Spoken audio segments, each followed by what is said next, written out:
The snow fell like ash over the gray March fields, each flake a ghost of the men who had died there 200 years ago.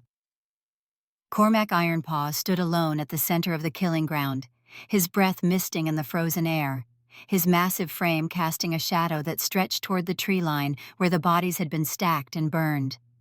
The wind carried no sound but its own howling, yet in his mind he heard them still. The screams, the wet tearing of flesh, the final gurgling breath of his brother as silver pierced his heart. Aldrich had stood in this very spot, hand extended in peace, believing that centuries of hatred could be ended with words and good faith. The human arrow that killed him had proven otherwise. It had also proven something else. That Cormac, watching from the trees with 100 warriors at his back, had been a coward. He had hesitated. One heartbeat too long. One moment of disbelief that the humans would truly fire. And in that hesitation, his brother had died. The lycan retaliation had been absolute. Every human at the negotiation was dead within minutes, but it changed nothing. Aldrich was gone. The dream of peace had died with him. And Cormac had spent the next 2 centuries wearing the crown his brother should have had, carrying the weight of that one fatal hesitation. His hand moved to his chest, fingers finding the leather cord beneath his furs, the twin dog tags that hung there like pennants. Not military issue, but forged in the deep places of the earth by lycan smiths.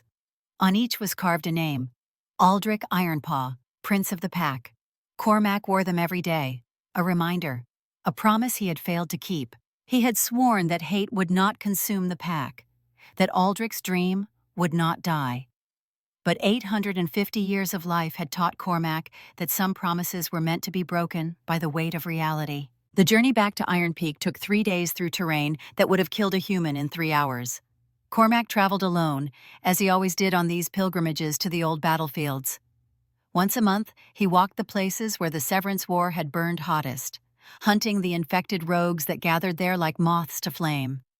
He killed them quickly, cleanly, with the efficiency of a predator who had learned his craft when the world was younger. This month's hunt had yielded 4 rogues, each one a lycan driven mad by isolation and age. But as he cleaned his claws in the snow, preparing to burn their bodies according to the old rites, he found something that made his blood run cold. Claw marks, fresh ones, leading away from the kill site toward the human settlements in the valley below. Someone had released these rogues deliberately. Someone had pointed them like weapons toward the scattered farms and logging camps where humans lived, unaware and undefended. The scent trail was still warm enough to follow, no more than 6 hours old. Cormac tracked it for 2 miles before losing it at a river crossing, but he had seen enough. This was not random violence. This was sabotage, and it stank of a cunning that rogues did not possess. As Iron Peak Fortress rose before him from the mountain mist, its walls of dark stone climbing toward the sky like the bones of some ancient titan, Cormac felt the familiar weight settle across his shoulders. Leadership. Duty. The crown he had never wanted but could not set down. The gates opened at his approach, massive iron-bound timbers groaning on hinges forged in the old fires. The guards who manned them were gray in the muzzle, veterans of conflicts whose names had been forgotten by everyone except those who had bled in them. They saluted with closed fists over their hearts, and Cormac returned it with the weariness of a man who had made the same motion 10,000 times. Inside the walls, the fortress echoed with emptiness. The great hall could have held 1,000 warriors in Aldrich's day. Now perhaps 300 souls occupied it, and most of those were elders or children.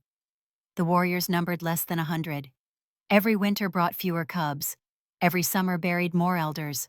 The pack was dying by degrees, and Cormac had no idea how to stop it. General Varric Stone waited for him in the war room, a circular chamber beneath the great hall where maps and battle plans covered every surface.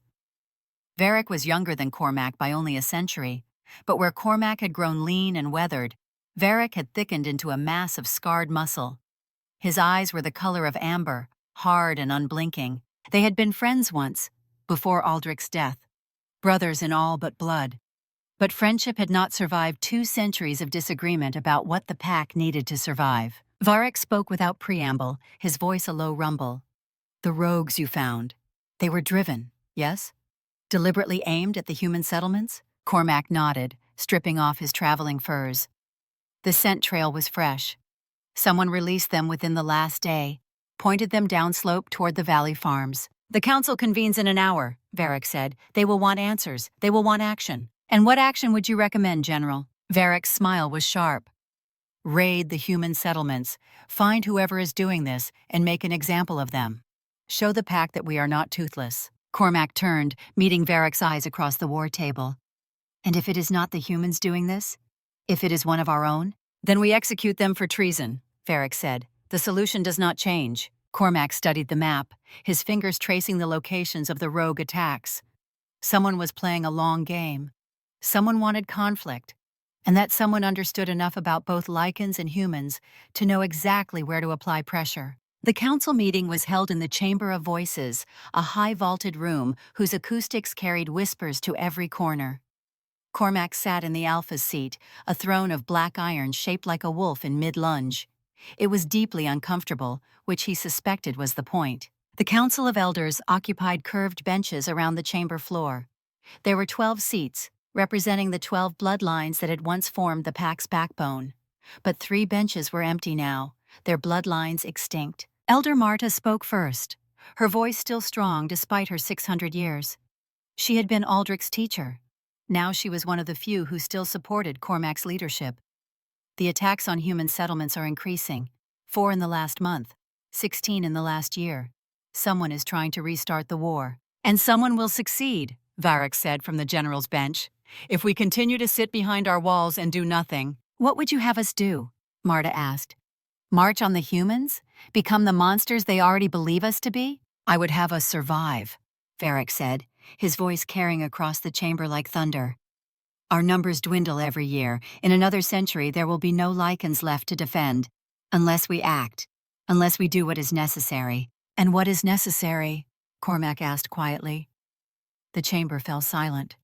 When he spoke, even in a whisper, the acoustics ensured every word was heard. Do we raid human settlements and take their women by force? Do we breed slaves? Is that the future you envision? Varric's eyes flashed. I envision a future where the pack still exists. Can you say the same, my king? The challenge hung in the air. Around the chamber, lycans shifted, exchanging glances, calculating loyalties. Cormac stood slowly, deliberately. At his full height, he topped 7 feet, his frame still powerful despite his age. I envision a future where we are not savages, he said. Where we prove that Aldrich's dream of peace was not a fool's errand. Aldrich is dead, Varric said flatly, and his dream died with him. Then perhaps it is time for a new dream, Cormac said. But it will not be built on the bones of innocence. The vote, when it came, was closer than Cormac would have liked. 7 elders supported his position. 4 supported Varric's, 1 abstained. Enough to maintain the status quo. Not enough to heal the fracture growing wider with each passing season. After the council dispersed, Cormac stood alone in the Chamber of Voices, his hand finding the dog tags again. Aldrich would have known what to do. He had possessed a gift for words, for bringing people together. Cormac possessed no such gift. He was a warrior, a killer. Words failed him. He climbed to the highest tower, a lonely spire that overlooked the territories to the south. From here, he could see the dark line of forest marking the boundary between lycan lands and human settlements. Somewhere in that forest, rogues were being weaponized. Somewhere in that forest, the next war was being born, and Cormac had no idea how to stop it. The message came 3 days later, delivered by a scout who had ridden his horse to death to bring it. The animal collapsed in the courtyard, foam flecking its muzzle. The scout, a young lycan barely past his first century, staggered into the great hall with blood on his cloak and terror in his eyes. Rogues, he gasped. 6 of them. They attacked the Blackwood homestead, killed the man of the house. The woman and child are barricaded inside, but the cabin will not hold. Varric was on his feet immediately, calling for warriors to assemble. Cormac raised a hand, and the general froze. This is exactly what I warned about, Varric snarled. While you deliberate, humans die. Where is the homestead? Cormac asked the scout. 3 miles north of the boundary line, in the valley below Raven's Peak. You did well, Cormac said. He turned to Varric. Assemble a team, 5 warriors. We leave within the hour. I should lead them, Varric said. No, Cormac replied, I will. The general's expression was unreadable. You have not led a combat mission in 10 years. You have not shifted fully in longer than that. Why now? Because, Cormac said quietly, if someone is using rogues to murder humans, I need to know why. And I need to see it with my own eyes. The journey to the Blackwood homestead was a blur of motion and urgency. Cormac ran in his semi-shifted form, a state between man and wolf that allowed for speed without sacrificing thought. His warriors ran with him, 5 veterans who remembered the Severance War. They arrived to the sound of splintering wood and snarling rage. The cabin was surrounded by 6 rogues, each one a twisted mockery of what a lycan should be. Their fur was matted, their eyes clouded with madness.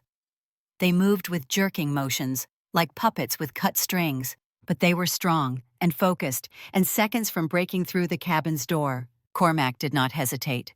He charged with a roar that shook snow from the pines, his claws extending, his muscles coiling. The first rogue died before it knew he was there, his claws punching through its ribs. The second turned and lost its throat to a backhand slash. The remaining 4 scattered, and the battle became a blur of motion and violence that Cormac navigated with unconscious grace. He moved between them like water, never still, his claws and teeth finding vulnerable flesh with mechanical precision. His warriors joined the fight, flanking the rogues, driving them toward the center where Cormac waited. The battle lasted less than 3 minutes. When it was over, 6 bodies lay cooling in the snow. Cormac felt it then. The thing he had been avoiding for a decade, the full shift. It called to him, a siren song in his blood, the promise of power and freedom. He could feel his bones beginning to reshape, his muscles starting to tear and regrow. No, he forced the shift back down through sheer will. The effort left him shaking, gasping, his vision blurred. He could not afford to lose himself, not now, not when there were questions that needed answers. The cabin door opened slowly.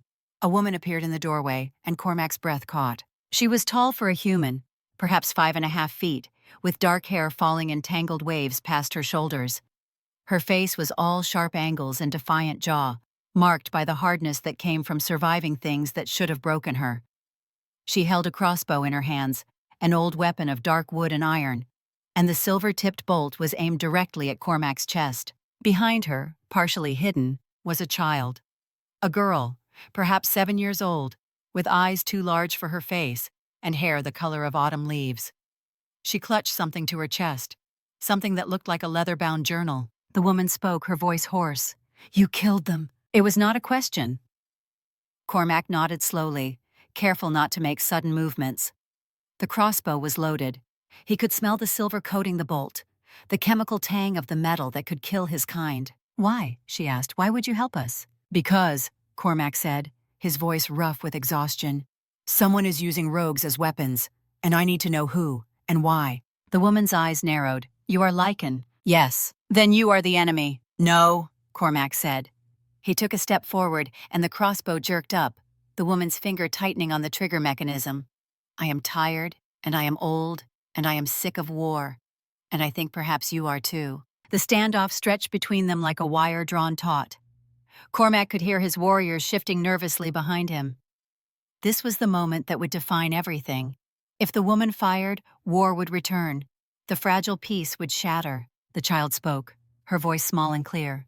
"Mama, he saved us." The woman's jaw clenched. She did not lower the crossbow, but she did not fire. "What do you want?" "To see your husband's journal," Cormac said, nodding toward the book the child clutched.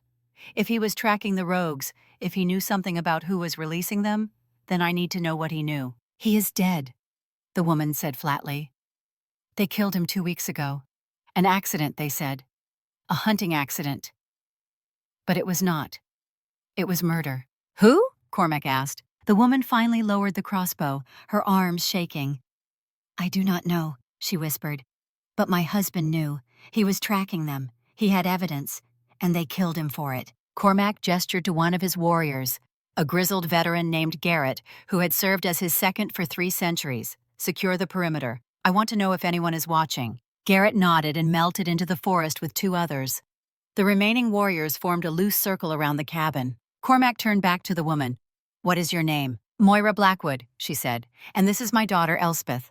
Everyone calls her Ellie." The child stepped forward slightly, still clutching the journal. "May I see the journal, Ellie?" Cormac asked gently.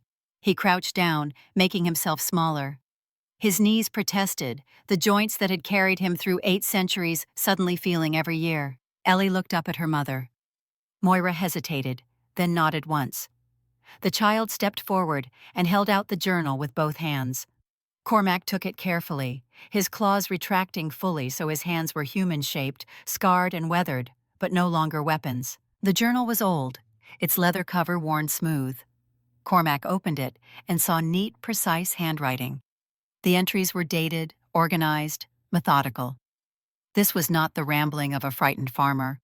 This was the work of someone who understood intelligence gathering. He flipped through the pages, scanning entries, maps, drawings of rogue movement patterns, and there, near the end, he found it.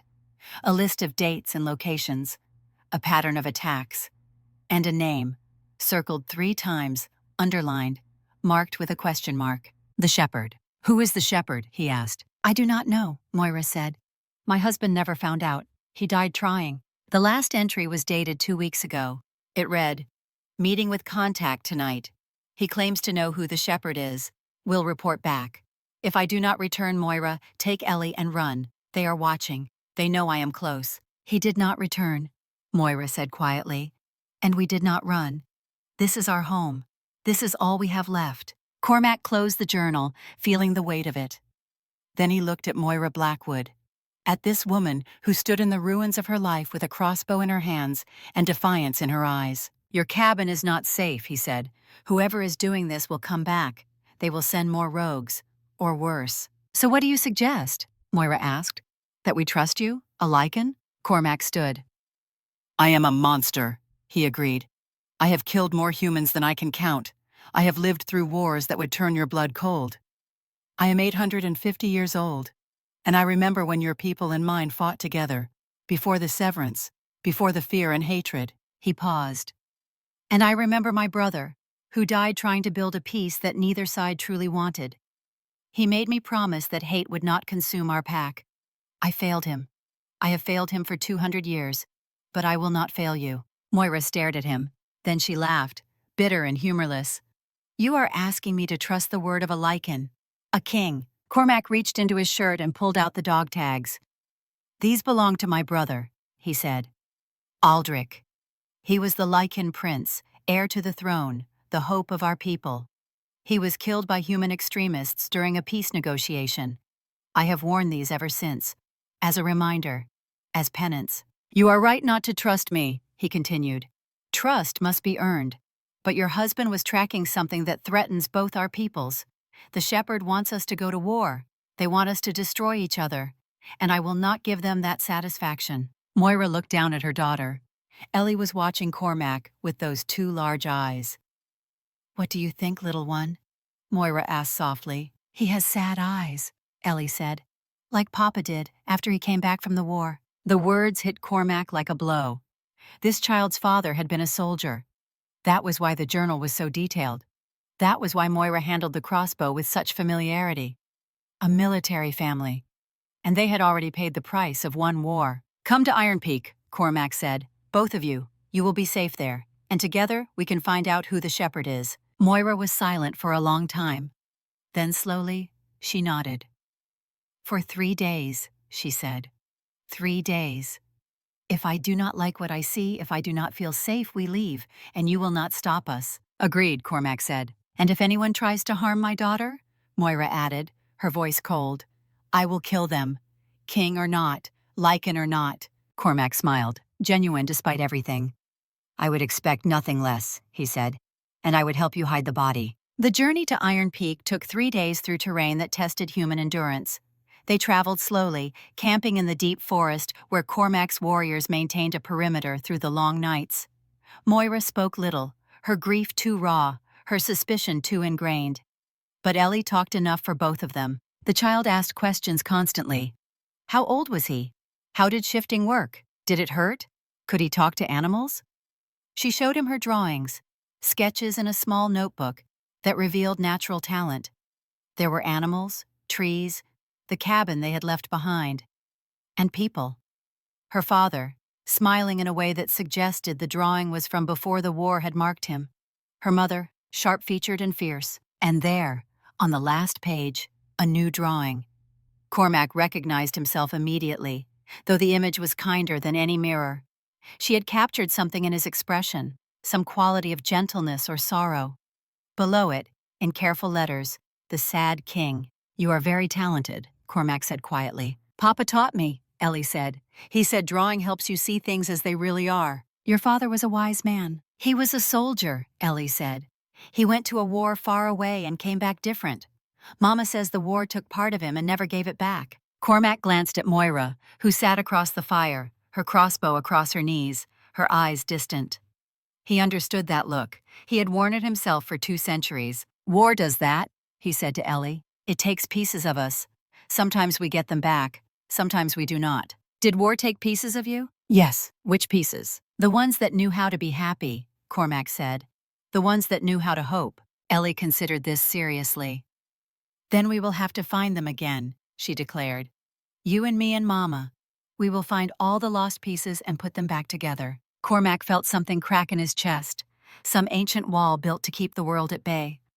"Perhaps we will," he said softly. On the 3rd day, as they climbed higher into the mountains, the air grew thinner and colder. Moira struggled with it, her breath coming in ragged gasps. Cormac called a halt at midday, over her protests. "You need rest," he said. "The altitude is harder on humans. We have time." "Do we?" Moira asked. "You said whoever is doing this will come back." "You are not safe alone," Cormac corrected, "but you are not alone anymore." The final approach took them through a narrow pass called the Throat, the only viable route to the fortress for anyone on foot. As they entered, Cormac felt unease prickling along his spine. His warriors felt it too, tension in their shoulders, constant scanning of the heights. Garrett appeared at his side. "Something is wrong, the scent is off." Cormac breathed deep, sorting through smells. Stone and snow and ice, his warriors, Moira and Ellie, and underneath, something else. "Blood," he said, "old blood, days old." They found the bodies 50 yards into the pass.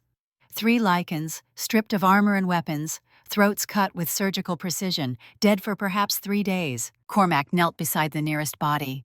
The cut was clean, made by someone who knew lycan anatomy well enough to kill quickly. This was not rogues, this was assassination. Garrett examined the second body. "These are scouts, from the Eastern Patrol. They should have reported back 2 days ago." "Who would kill them here?" one of the younger warriors asked. "In the Throat? This is our territory." "Someone just did," Cormac said flatly.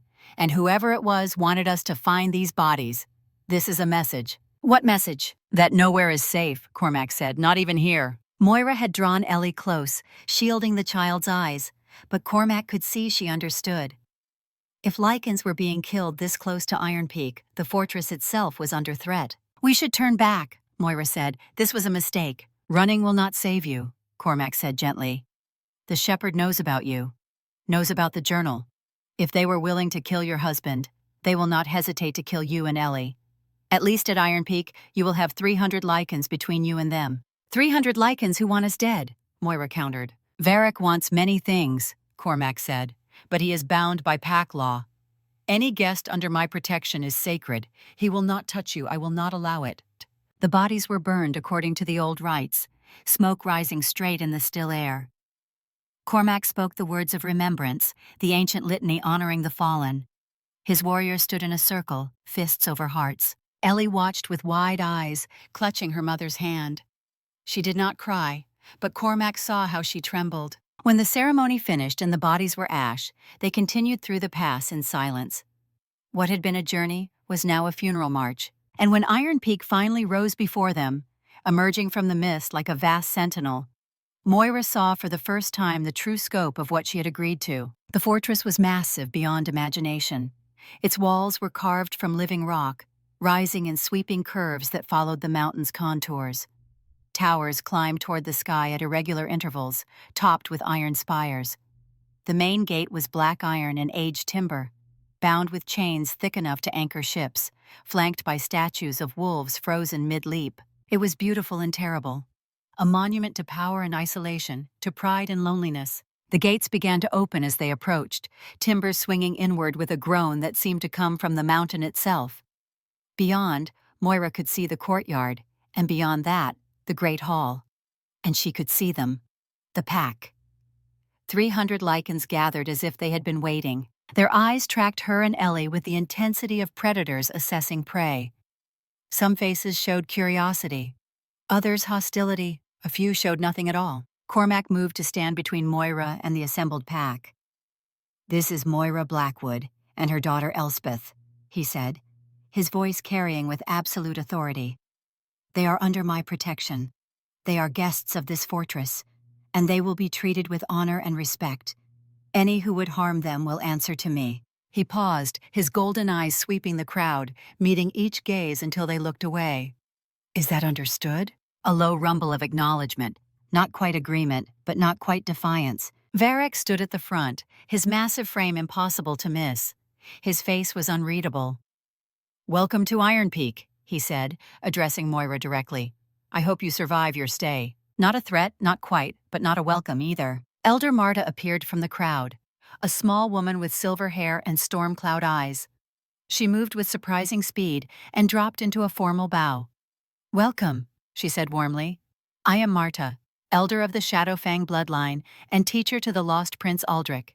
You and your daughter are safe here. I give you my word." "Words are cheap," Moira heard herself say, exhaustion making her reckless, but Marta only smiled, fierce and toothy. "They are indeed, but I have lived 600 years without breaking an oath. I do not intend to start now. Come, I have prepared quarters for you." The quarters were in one of the towers, a circular room with narrow windows overlooking the valley. There was a fireplace already lit, a large bed piled with furs, and a smaller pallet for Ellie near the hearth. A table held bread and cheese and dried fruit, and a pitcher of steaming water. Ellie collapsed onto the pallet without removing her boots. Moira moved to help her, but Cormac was already there, gently unlacing the worn leather, covering the child with furs, his movements practiced and easy. "Thank you," Moira said quietly. "She reminds me of him," Cormac replied, "of Aldrich, when he was young, that same fierce curiosity." "What happened to him?" Moira asked. "You said he was killed, but not how." Cormac was silent for a long moment. He believed peace was possible. He arranged a meeting with human leaders at the Greymarch Fields. I was there, watching with 100 warriors. But when negotiations began, when my brother stepped forward with his hand extended, someone fired a silver arrow. He touched the dog tags. It pierced his heart. We charged. We killed every human there. But it did not matter. Aldrich was dying, and his last words were to promise that hate would not consume the pack, that his death would not be the excuse for genocide. "And did you keep that promise?" "I am trying," Cormac said. "Every day for 200 years, I have been trying." Moira felt something shift in her chest, some crack in the wall of suspicion. This was not a monster. This was a man trying to honor a promise the world seemed determined to make him break. "Then we will try together," she said. And Cormac Ironpaw, king of the lycans, felt hope for the first time in 2 centuries. It was fragile and fleeting, as insubstantial as morning mist, but it was there, and for now that was enough. He left Moira to rest and descended to the war room, where Varric waited with maps spread across the table. The general's expression was unreadable as Cormac entered, but his stance spoke volumes.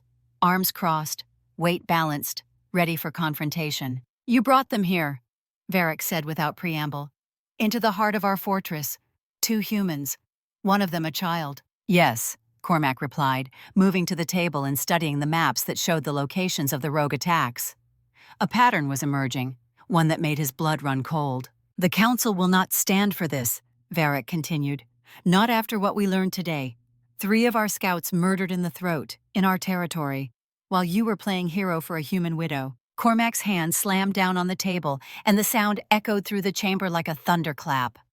"Those scouts died because someone wants us at war, General. Someone who understands both our people well enough to manipulate us, to turn us against each other. And that journal Moira's husband kept contains evidence of who is behind it." "So you say," Varric replied. "But all I see is a dead human and his widow with a convenient story. How do we know this is not a trap? How do we know she is not the one behind it all?" "Because she has nothing to gain and everything to lose," Cormac said quietly. "Her husband is dead. Her home is destroyed. She came here because I gave my word to protect her. And I will keep that word, Varric, whether the Council stands with me or not." The 2 men stared at each other across the war table, across centuries of friendship turned to rivalry, of trust eroded by time and grief. Finally, Varric looked away. "You are walking a thin line, old friend," he said, and his voice carried something that might have been concern. "The pack is fracturing. Half believe you are right to seek peace. Half believe you are leading us to extinction. This woman and her child, they are a symbol now, a test. And if you fail, if anything happens to them while they are under your protection, it will not be you who pays the price. It will be all of us." "Then we will not fail," Cormac said. "How can you be so certain?" "Because I must be," Cormac replied. "Because Aldrich died believing peace was possible, and I will not let his death be meaningless. Because I have carried guilt for 200 years, and I am tired, Varric. I am so tired of being the king who could not save his brother. Perhaps this time, I can save someone." Varric was quiet for a long moment. Then he nodded once, a gesture of acknowledgement, if not quite agreement. "I will keep the warriors loyal to you ready," he said. "But I cannot control the others. If Moira or the child venture beyond the protection of your tower, I cannot guarantee their safety." "Then we will ensure they do not venture," Cormac said. After Varric left, Cormac stood alone in the war room, staring at the maps, at the pattern of attacks that formed a noose slowly tightening around both lycan and human territories. The shepherd, whoever they were, was not just trying to restart the war. They were orchestrating it, piece by piece, death by death, until the inevitable explosion came. And Cormac had just placed Moira and Ellie at the center of it all. He thought of Ellie's drawing, of the title she had given him, the Sad King. It was more accurate than she knew. He had been sad for so long that he had forgotten what it felt like to be anything else.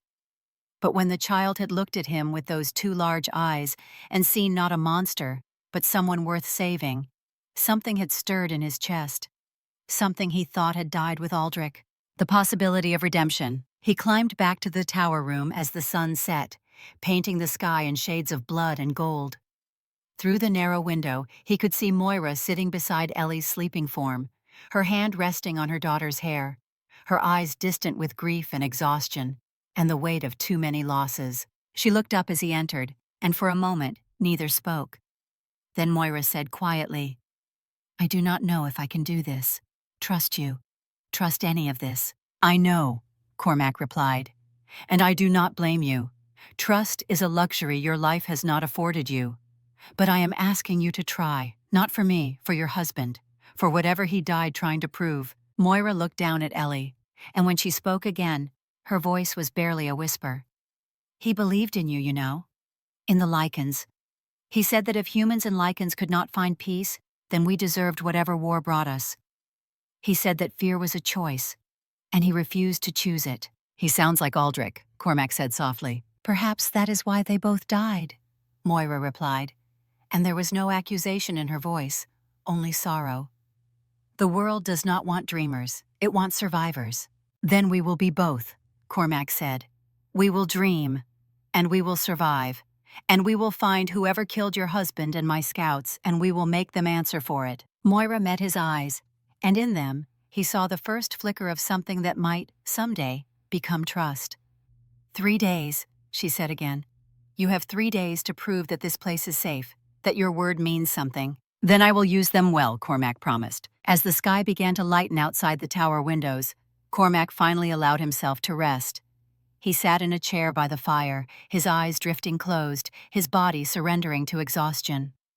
His last conscious thought was of tomorrow, of the investigation that awaited, of the conspiracy they would have to unravel. 3 days to earn Moira's trust, 3 days to find answers, 3 days to prove that 850 years of grief and guilt had not broken him beyond repair. The pack was dying, war was coming, and somewhere in the shadows the shepherd waited, pulling strings, orchestrating chaos. But Cormac Ironpaw had made a promise to a dead brother and a living widow, and he would keep it or die trying. The sad king would be sad no longer. He would be the shield between his people and oblivion, between Moira and Ellie and the darkness that hunted them. And if that meant standing alone against the tide, then so be it. He had been alone before. He knew how to endure. Dawn came to Iron Peak like a knife, cold and sharp and unforgiving. Cormac stood on the battlements, watching the sun climb over the distant peaks, painting the snow-covered valleys in shades of gold and crimson. He had not slept. Sleep was a luxury he could no longer afford, not with Moira's 3-day deadline hanging over him like a sword, not with the scent of betrayal thick in the air. Day 1 of 3. 72 hours to prove that her trust was not misplaced, that bringing her daughter into this fortress had not been a death sentence. 72 hours to find answers in a mystery that had been building for years, orchestrated by someone who understood both lycans and humans well enough to turn them into weapons against each other. The Shepherd. The name circled in Moira's husband's journal like a noose slowly tightening. No face, no history. Just a title and a trail of bodies stretching back months, perhaps years. And now, with the murder of his scouts in the throat, the enemy had proven they could strike at the heart of Lycan territory with impunity. Garrett appeared at his side, moving with the silent grace that had made him Cormac's most trusted warrior for 3 centuries. The veteran's face was grim, his eyes scanning the valley below with constant vigilance. The perimeter patrols found nothing, Garrett reported quietly. No scent trails, no tracks. Whoever killed our scouts knew how to hide their presence. Silver blades, precise cuts, bodies positioned where we would find them. This was a message, not just murder. A message saying what? Cormac asked, though he already knew the answer. That nowhere is safe, Garrett replied. That the war has already begun, whether we acknowledge it or not. That someone wants us afraid, reactive, ready to strike first and ask questions never. Cormac's hands gripped the stone parapet, his claws extending slightly, scoring marks in the ancient granite. And the council? What is the mood? Divided, Garrett said flatly. Elder Marta holds the peace faction together, barely. But Varric's supporters grow bolder. They see the human woman and child as proof that you have grown soft, that sentiment has clouded your judgment. There is talk of a challenge. Let them talk, Cormac said, though the words tasted like ash. There is more, Garrett continued, and something in his tone made Cormac's blood run cold. The journal. I have been studying it through the night, cross-referencing the attack patterns with our own patrol records. The rogues are not being released randomly. They are being aimed at specific targets. Farms and homesteads where humans and lycans have traded peacefully. Places where the old boundaries were beginning to blur. Someone is eliminating cooperation, Cormac said slowly, killing anyone who might prove that coexistence is possible. Exactly, Garrett confirmed. And there is something else. 3 of the attack sites correspond to locations where we lost scouts over the past 6 months. What if they were targeted? What if someone has been systematically removing our eyes and ears from the borderlands? Then we have been blind, Cormac said, dancing to a tune we did not even know was playing. The question is why, Garrett said. What does the shepherd gain from war? Unless the shepherd is not human, Cormac replied quietly. Unless they are one of us. A sound from below drew their attention. The courtyard was coming to life, lycans emerging to begin their duties. And there, standing at the entrance to the Great Hall, was Moira Blackwood. She had dressed in practical leathers provided by Elder Marta, her dark hair pulled back. In her hands she carried a simple walking staff. She is not staying in her room, Garrett observed. No, Cormac agreed. She is not the kind of woman who hides. Cormac descended to meet her. Moira straightened as he approached, her chin lifting. Ellie stood beside her mother, clutching her notebook. You are up early, Cormac said. I do not sleep well in strange places, Moira replied. Come. The Great Hall will be serving the morning meal. You will eat with the pack. The Great Hall was half full, long tables occupied by lycans breaking their fast. Conversation died as Cormac appeared with Moira and Ellie, hundreds of golden eyes tracking their progress. The silence was oppressive, weighted with judgment. Cormac led them to the high table, where Elder Marta waited, along with Varric and 3 other council members. Marta smiled warmly as Ellie approached. Come, little one, Marta said. Sit beside an old woman and tell me about your drawings. Ellie climbed onto the bench and began showing her notebook. The child's chatter created a strange dissonance that cracked the ice slightly. Moira sat beside Cormac, rigid, eyes scanning. A serving woman approached with platters, hands shaking. Thank you, Moira said quietly, and the woman startled at the courtesy. Varric watched, then spoke loud enough for the hall to hear. So, the human has manners. Most of your kind shoot first and apologize never. Most of your kind, Moira replied. Kill first and ask questions never. It seems we have something in common, General. A ripple of amusement. Varric's eyes narrowed, but there was a glint of grudging respect. You have a sharp tongue, human. Be careful it does not cut your own throat. I have survived sharper things than words, Moira said, ending the exchange. After the meal, Cormac led Moira to the archive, where Garrett waited surrounded by maps. Marta had agreed to watch Ellie. Show me, Moira said. Garrett pointed to marks on the map. These are rogue attacks from your husband's journal. These are where we lost scouts. Notice the pattern? Moira studied it, eyes widening. They form a perimeter. Someone has been clearing a zone. Exactly, Garrett confirmed. Centered here. He pointed to the Thornwood Vale. What is there? Moira asked. Nothing that should matter, Garrett said. Wild forest. We avoided it during the war. Unless it is not empty anymore, Cormac said. Unless someone has been using it. Your husband's last entry, Garrett said. He mentioned a meeting. Where was it supposed to happen? He did not say, Moira replied, hesitating. But he spent time near the old mill, the one that burned down. He said it was a good observation point. Garrett placed a stone.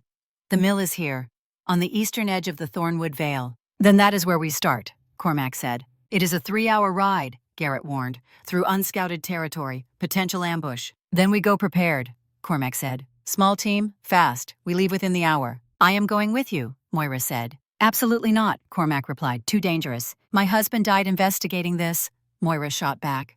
I will not sit idle.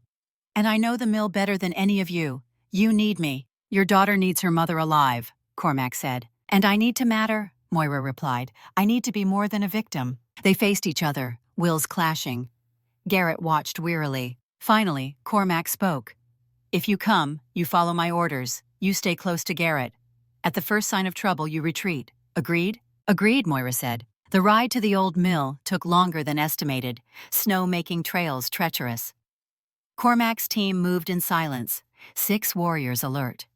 Moira rode beside Garrett, handling her horse competently.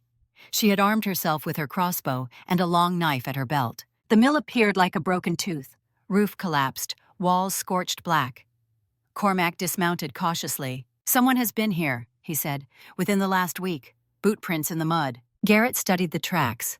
At least 6 individuals, moving like soldiers. They came from the south, went deeper into the forest. Toward the Thornwood Vale, Moira said. They followed the trail into dense undergrowth, thorned bushes catching at clothing. The canopy grew denser, turning midday to twilight. Moira heard it first. She raised a hand. There, do you hear it? Cormac caught it. Low, rhythmic, metal on metal, construction. They proceeded slowly, using undergrowth as cover. Through a gap in trees, they saw it. Hidden in a clearing, wooden palisades surrounded 24 structures. Smoke rose from forge fires. At least 30 figures moved through the compound. Rogues, Garrett breathed. But organized, led. Cormac's blood ran cold. These creatures moved with purpose, following orders. Someone had weaponized them on a massive scale. At the center, beside a command structure, stood a robed figure. Authority, command, the shepherd. We need to get closer, Moira whispered. Too dangerous, Garrett replied. We are outnumbered. I go alone, Cormac said. In wolf form, I can move unseen. That is suicide, Moira said. Necessary, Cormac countered. Garrett, take Moira back to the mill. If I am not back by sundown, return to Iron Peak and tell Varric everything. Before either could object, Cormac began the shift. 10 years since he had allowed this. The transformation was agony and ecstasy, bones reshaping, muscles tearing. But Cormac held on to himself. When complete, he stood on 4 legs, black fur blending with shadows, larger than any natural wolf. But his mind remained his weapon. Still himself, still the king. He moved into undergrowth, low and silent. The approach took an hour, freezing at every sound. Rogues had keen senses, but their attention was focused on tasks. Cormac reached the palisade, pressing against it, ears tracking conversations. Most was meaningless. But then, clear and unmistakable, a voice he recognized. The scouts from Iron Peak have been eliminated. The throat is clear. When the next phase begins, the fortress will have no early warning. Elder Thorn, a council member, a lycan Cormac had fought beside, a traitor. Another voice, and the human woman? She knows too much, Thorn replied. Her husband's journal could unravel everything. She needs to be eliminated. Difficult with Cormac protecting her. Cormac will not be protecting her much longer, a third voice said, freezing his blood. Because Cormac will be dead, The challenge has been arranged, 3 days from now. Varric will issue it, and when Cormac refuses to fight his oldest friend, the pack will see weakness. And if he accepts, then Varric kills him in combat, the voice replied. Either way, the obstacle is removed. Varric wants war. Once he takes the throne, restraints come off. And the shepherd approves? The shepherd designed this plan, Thorne said with satisfaction. 3 years of preparation. The rogues, the attacks, the erosion of trust. Moira's husband was collateral, but his journal helped. Now we eliminate the widow, blame human extremists, push both sides over the edge. But why war? Control, a new voice said. Cormac's breath stopped. The voice was Varric's. The general stepped into view, and Cormac saw him clearly. Varric, his oldest friend, standing amid traitors, wearing the shepherd's mantle. When both sides are exhausted, desperate, that is when someone offers order, Varric continued. Not as lycan or human, but something new. Hybrid leadership. Forced unity from necessity. The weak die, the strong survive. From ashes, we build something better. You are mad, someone whispered. I am practical, Varric corrected. Cormac has wasted 2 centuries mourning. Under his leadership, we die by degrees. War is not the goal, it is the tool. I will use it to ensure survival, no matter the cost. Cormac had heard enough. He began backing away carefully. His mind reeled. Varric. The shepherd had been Varric all along. He made it 20 feet before the wind shifted. Rogues caught his scent simultaneously, heads snapping toward him. Cormac ran. Behind, Varric's roar of fury. Thunder of pursuit as 30 rogues poured through gates. Cormac ran faster than he had in decades. He heard crossbow bolts hissing, felt one graze his flank. The rogues were fast, but Cormac was faster, fueled by desperation and rage. He burst into the clearing near the mill. Garrett and the others were mounted, ready. Moira's eyes widened at the massive black wolf. Behind, rogues poured from the forest. Ride! Garrett bellowed. They fled, horses screaming. Cormac ran alongside, lungs burning. Bolts flew past. One took down a horse. The rider rolled clear, scooped up without breaking stride. The chase lasted minutes, compressed into eternity. Rogues fell behind as horses found rhythm.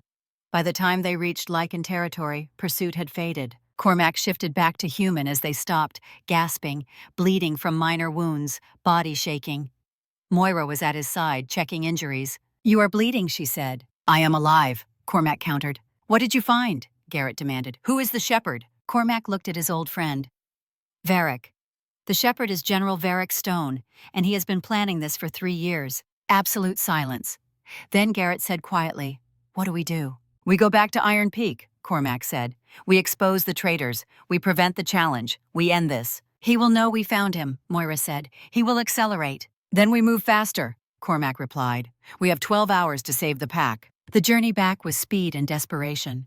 Moira rode beside him. You held yourself together, she said. In the shift, you came back. I had reasons to come back, Cormac replied. You are not what I expected, she said.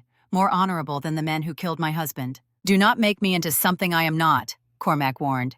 I am simply trying to be less terrible than circumstances demand. Then you are doing better than most, Moira said. They reached Iron Peak as twilight deepened. Garrett called a halt before the main gate. We cannot ride through, Garrett said.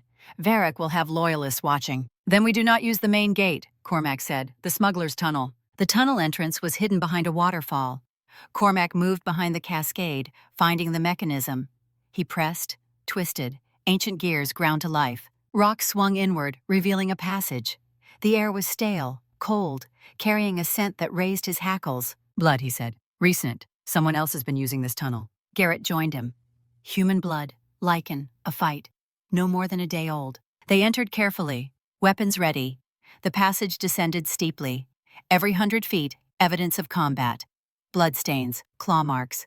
Finally, 50 feet from the inner exit, a body. A young lycan in Iron Peak colors, throat cut ear to ear. I know him, Garrett said. Marcus, inner guard, loyal to you. He found out about the tunnel, Cormac said. Varric's people killed him. How many more? Moira asked, voice tight. Too many, Cormac replied. It ends tonight. The tunnel opened into fortress lower levels. They moved like ghosts, using servants' passages. Twice they heard patrols and pressed into alcoves. They reached Elder Marta's chambers. Cormac knocked the old signal. 3 quick, 2 slow. The door opened immediately. Marta stepped aside, inside, quickly. When closed, she turned to face him. I know. About Varric. About the shepherd. Cormac felt the ground drop. How? Because I have lived 600 years by being careful, Marta replied. I have known Varric was planning something for months. Tonight, Elder Thorn was seen entering his chambers. I had them followed. They went to the armory. They are preparing. The challenge, Cormac said. Varric plans to issue it tomorrow. He will not kill you, Marta said. You are the better fighter, but he does not need to kill you. Just wound you enough that you cannot lead. Then he assumes temporary command. By the time you heal, he will have started the war. Then we expose him before he can challenge, Garrett said. It will not be enough, Marta replied. Varric is too clever. He will claim the rogue camp was fabricated. Half the pack believes Cormac's judgment is compromised. They will side with Varric. Then what do we do? Moira asked. No, Cormac said slowly. We give Varric exactly what he wants. We let him issue the challenge. And then I lose. The room erupted. You cannot be serious, Garrett said. Deliberately lose? That is abdication. Exactly, Cormac said. It is what Varric expects me never to do. His plan assumes I will fight. That pride will force me to try to win. But what if I yield? That makes Varric alpha, Marta said, understanding in her eyes. It does, Cormac agreed. Which means he has to actually lead. Right now the shepherd works from shadows. As alpha, every action is scrutinized. The moment he reveals his true intentions, orders attacks without provocation. That is when we strike. With what? Garrett demanded. You will have yielded power. I will have moral weight, Cormac said quietly. I will be the king who chose peace over pride. And when Varric's warmongering becomes clear, the pack will remember. They will turn on him. It is a tremendous risk, Marta said. If I fight and win, I still cannot stop the division, Cormac countered. At least this way we have a chance. Moira had been quiet. Now she spoke. My husband believed lycans and humans could find peace. When he died, I wanted revenge. But watching you risk everything to uncover truth, I understand what he saw. You will yield to Varric, and I will stand with you. Cormac felt something break inside, some final wall crumbling.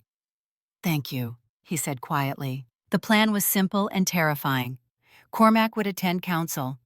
When Varric challenged, Cormac would accept. But instead of fighting, he would yield immediately, remove the crown and walk away. The shock would buy time. Time to observe Varric. Time to gather undeniable evidence. And when Varric revealed his true intentions, that would be when Cormac struck. Not with claws, but with truth. As dawn approached, Garrett pulled Cormac aside. Are you certain? Once you yield, there is no taking it back. I am not certain of anything, Cormac admitted, except that the path we are on leads to destruction. Something must change. I refuse to believe that change must be written in blood. Aldrich would be proud, Garrett said. I wish he were here to see it, Cormac said. Perhaps he is, Garrett replied, in the choices you make. Whatever happens tomorrow, Cormac said, protect Moira and Ellie. Get them to safety. Do not let Varric use them as leverage. I swear it, Garrett said, fist to heart. As the sky lightened, Cormac sat by Marta's fire, eyes drifting closed. His last thought was of Ellie's drawing. The Sad King. Tomorrow, he would either validate that title or finally become something else. A king who ruled not through strength, but through the courage to be weak when weakness served a greater purpose. Day 2 of 3 had passed. Day 3 would decide everything. The shepherd had made his move. Now it was Cormac's turn. Morning broke over Iron Peak with deceptive calm. The fortress awakened to what appeared to be an ordinary day. Warriors emerging for training, servants beginning their routines. But beneath the surface, currents of tension flowed, waiting to burst forth. Cormac had allowed himself 3 hours of fitful sleep before rising to prepare for what might be his final day as king. He bathed in silence, washing away blood and dirt, watching the water run pink before clearing. His reflection in polished bronze showed a man who looked every one of his 850 years. When had he become old? When had the weight of time finally begun to show? Elder Marta had provided formal robes for the council session.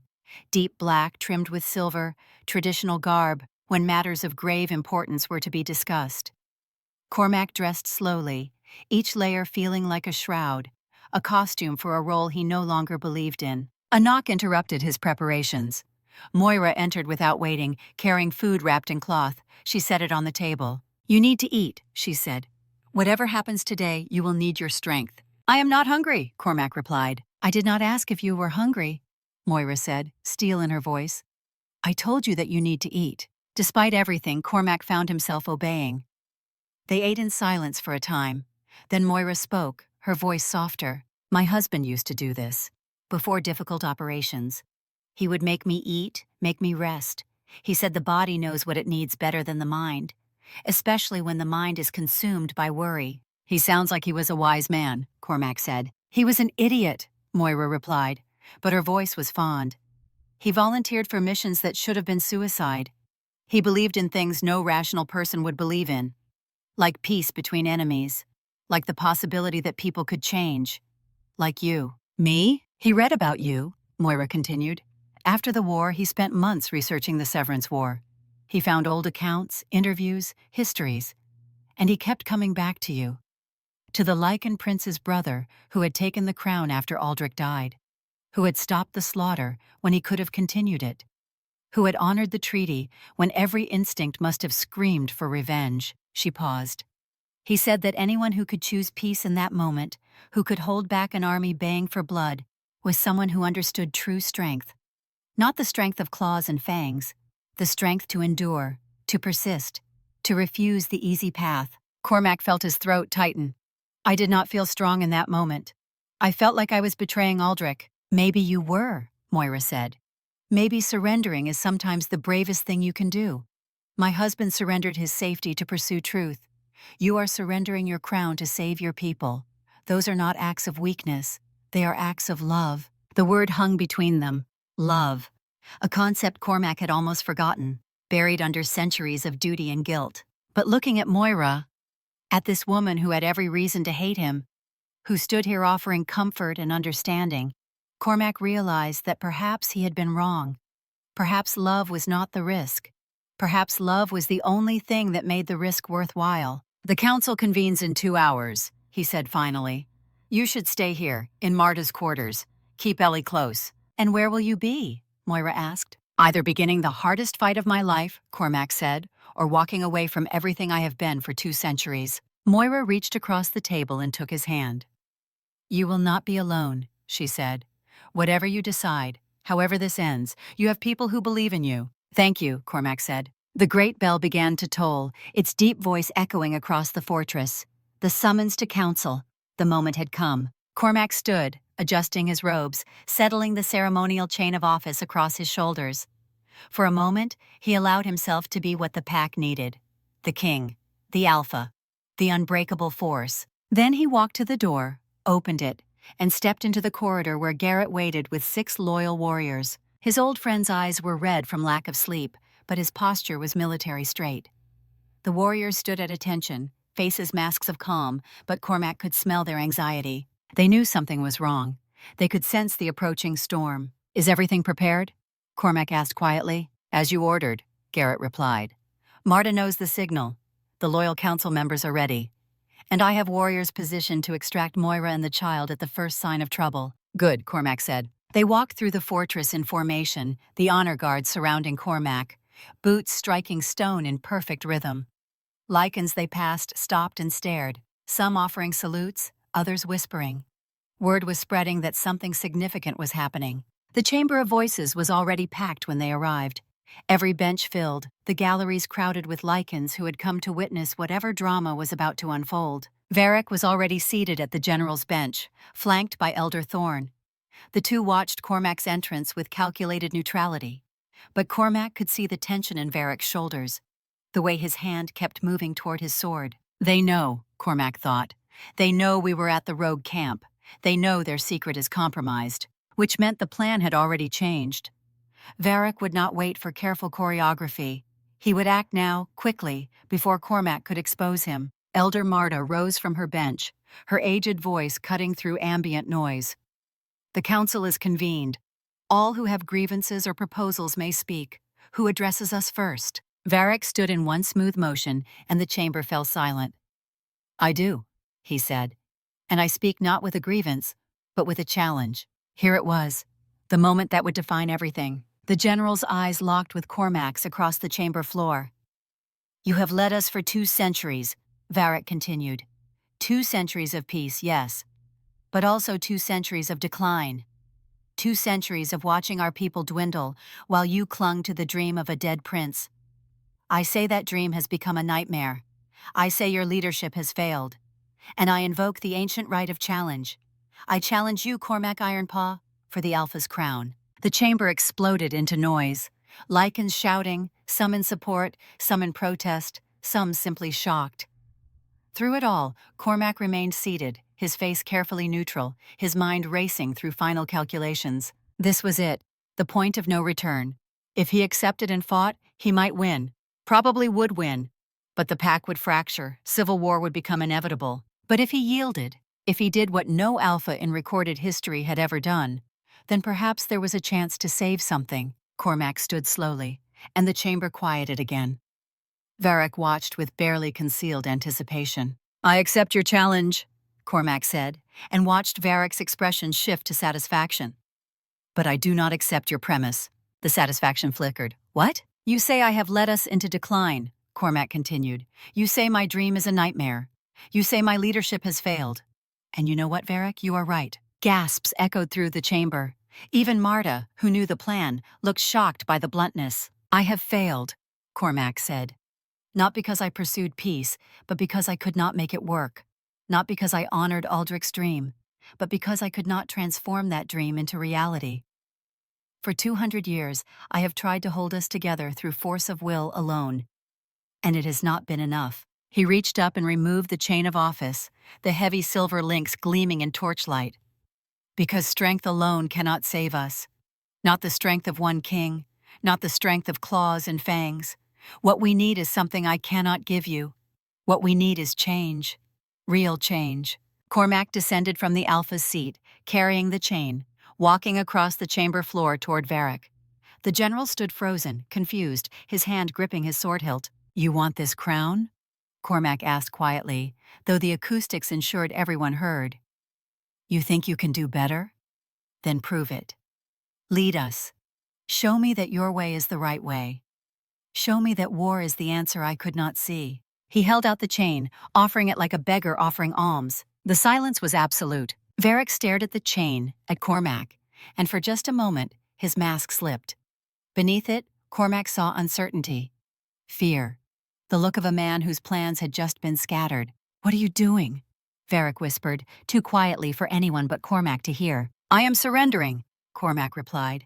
I am giving you exactly what you wanted. The question is, are you ready for it? Are you ready to lead openly instead of from the shadows? Are you ready to be the shepherd they can actually see? Varric's eyes widened. You know. I know, Cormac confirmed. I know everything. About the rogues, about Thorn, about the camp in Thornwood Vale, about the 3 years you spent orchestrating this war. And now, General, now Alpha, you have a choice. You can take this crown and become what you have always claimed to be. A leader who will do what is necessary. Or you can confess, and we can find another way forward together. For one moment, Cormac thought it might work. Thought that faced with exposure and the reality of actually leading, Varric might choose confession over continuation. But then Varric's hand closed around the chain, and his eyes hardened. There is no other way forward, the general said, loud enough now for the chamber to hear. There is only survival or extinction, and I choose survival. He lifted the chain high and the chamber erupted again, half in triumph, half in horror. Cormac turned away, walked back toward his old seat, his shoulders straight despite the weight that had been lifted. As he passed Elder Marta, the old woman whispered, May the ancestors guide us. What have you done? Given him enough rope, Cormac replied, to hang himself. Now we wait and see if he takes it. The rest of the council session was a blur. Varric assumed the Alpha's seat. Elder Thorn immediately called for a vote to legitimize the transfer. The vote was 8-3 in favor. New council members were appointed to replace those deemed insufficiently supportive. And through it all, Cormac sat in the gallery with the common pack members, watching his kingdom change hands, watching everything he had built for 2 centuries be dismantled in hours. As the session finally ended and the pack dispersed, Garrett appeared at Cormac's side. Moira and the child are safe, he whispered. Hidden in the old wine cellar. Marta is with them. But we cannot stay there long. Varric's people will search. Then we do not stay, Cormac said. "We move tonight. We leave Iron Peak." "And go where?" Garrett asked. "To the humans," Cormac said. "To war. Not the war Varric wants, but the war we need. The war for truth, for justice, for Aldrich's future. We gather allies. We expose the shepherd. And when the pack finally sees what Varric truly is, we will be ready." "That is assuming Varric does not hunt us down first," Garrett pointed out. "Then we make sure we are worth hunting," Cormac replied. "We become the resistance, the symbol of what the pack could be, and we do not stop until either we win or we are dead." Garrett studied his old friend. Then he nodded once, sharp and decisive. "Where you lead, I follow, as always." As they left the Chamber of Voices, Cormac looked back one last time at the throne he had occupied for 2 centuries. At the seat of power he had just surrendered. And he felt, for the first time in longer than he could remember, something approaching peace. He was no longer the king, no longer burdened by the crown. He was simply Cormac now, a warrior, a brother to the dead, a protector of those who needed protection. And perhaps, just perhaps, that was exactly what he had needed to become all along. The sad king was dead. Something new was being born in his place. And the real battle, the one that would determine the fate of both lycans and humans, was only just beginning. Night fell. And in the wine cellar beneath the fortress, 5 souls prepared for the journey ahead. Cormac, Moira, Ellie, Garrett, and Elder Marta. A king without a crown. A widow seeking justice, a child too young to understand the weight of history, a warrior who had seen too many wars, and an elder who believed, despite everything, that redemption was still possible. Together they would face whatever came next. Together they would prove that Aldrich's dream had not died with him. Together they would show the world that love, however fragile, was always worth protecting. Outside, the fortress that had been Cormac's home for 8 centuries continued its routines, unaware that the true king had just walked away, unaware that the tyrant who now sat the throne was about to show his true face, unaware that the game had only just begun. The wine cellar was cold and dark, lit only by a single torch that Marta had managed to procure. Ellie slept fitfully on a makeshift bed of cloaks, her small body curled against the chill. Moira sat beside her daughter, one hand resting on the child's hair, her crossbow within easy reach. Cormac stood by the door, his enhanced hearing tracking every sound from the fortress above. Footsteps, voices, the occasional shout as Varric's loyalists began their search for the former king and his allies. "They will find us eventually," Garrett said quietly from his position near the far wall. "This cellar is known to the fortress guard. It is only a matter of time." "Then we do not give them time," Cormac replied. "We leave before dawn, while the fortress is still adjusting to the change in leadership, while Varric is consolidating power." "Leave for where?" Marta asked. "The throat will be watched. The main gates are already under guard. Every exit is monitored." "Not every exit," Cormac said. "There is another way." He moved to the far corner of the cellar, to a section of wall that looked no different from any other. But Cormac's fingers found the hidden seams, the pressure points that had been built into the stonework 2 centuries ago by craftsmen who understood that fortress walls should always have secrets. He pressed, twisted, felt the ancient mechanism respond. A section of the wall swung inward, revealing a narrow passage that descended into darkness. "What is this?" Garrett asked, moving closer. "An escape route," Cormac said. "Built during the early years after the Severance War, when we still feared human armies might breach our walls. It leads to the caves beneath the mountain, from there to the forest beyond our borders." "I did not know this existed," Garrett said, and there was a note of hurt in his voice. "No one did," Cormac replied, "except the Alpha. It was meant to be used only in the most desperate circumstances, to ensure the pack's survival even if the fortress fell." He looked at his old friend. "I am sorry I never told you, but secrecy was part of the design. The fewer who knew, the safer the route. And now you share it with all of us," Marta observed. "Even the humans." "Especially the humans," Cormac corrected. "Because this is no longer about lycan survival. It is about proving that lycans and humans can trust each other with their deepest secrets, their greatest vulnerabilities." Moira had risen, leaving Ellie sleeping, and moved to stand beside Cormac. She looked into the dark passage, then at him. "You are trusting me with the safety of your people," she said. "After knowing me for less than 3 days, I am trusting you with my life," Cormac replied. which seems fair, considering you have trusted me with yours and your daughters." Their eyes met in the dim torchlight, and something passed between them. Not the instant soul bond of legend, but something perhaps more valuable. The slow, hard-won recognition that they were no longer enemies, that they had become something else. Allies, companions, friends. "We should go," Garrett said, breaking the moment.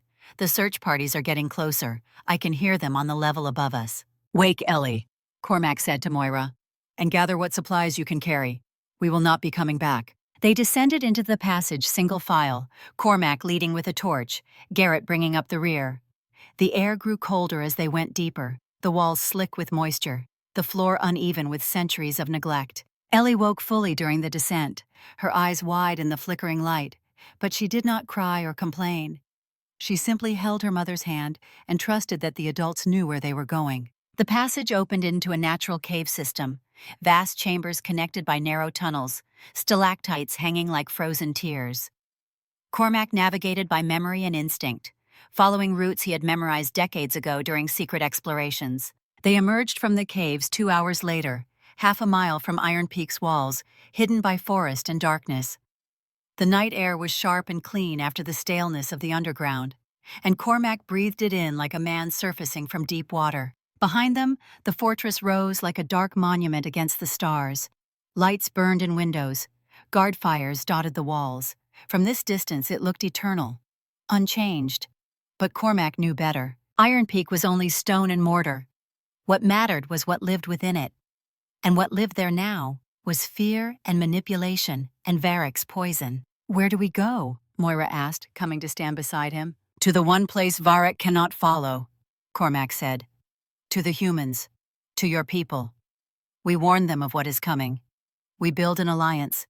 And we wait for Varric to show his true face." "You think he will attack human settlements?" Moira said. "I know he will," Cormac replied. "He needs to justify his coup. He needs to unite the pack behind him through external threat. And the easiest way to do that is to provoke a war that he can claim he is fighting to defend us." "Then innocent people will die," Moira said. "Yes," Cormac agreed. "Unless we can stop it. Unless we can warn them. Unless we can prove to both sides that Varric is the enemy, not each other." "That is a slim hope to hang everything on," Garrett observed. "It is the only hope we have," Cormac said. They traveled through the night, moving away from lycan territory, toward the human settlements that dotted the borderlands.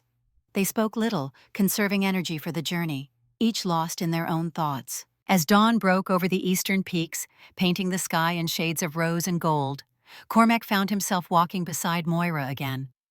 Ellie had fallen asleep on Garrett's shoulders, the child trusting the gruff warrior completely. 3 days, Moira said quietly. "You had 3 days to prove I could trust you. We are barely past the 2nd day, and I have seen you surrender your kingdom to save your people. I have seen you trust me with secrets that could destroy everything you have built. I have seen you choose the hard path when the easy one was right there." She paused. "I think my husband would have liked you. Not the king you were, but the man you are becoming." "I would have liked to meet him," Cormac said, "to thank him for having the courage I lacked." "You have courage now," Moira said. "That is what matters." They walked on as the sun climbed higher, leaving the only home Cormac had known for 8 centuries behind them. Ahead lay uncertainty, danger, the very real possibility of failure and death. But also, Cormac realized, hope. Real hope. Not the cold, duty-bound determination that had sustained him for 2 centuries, but something warmer. Something that came from choosing rather than being chosen. From acting rather than reacting. From loving rather than merely enduring. The sad king had died in the Chamber of Voices when he laid down his crown. What walked through this forest now was something else.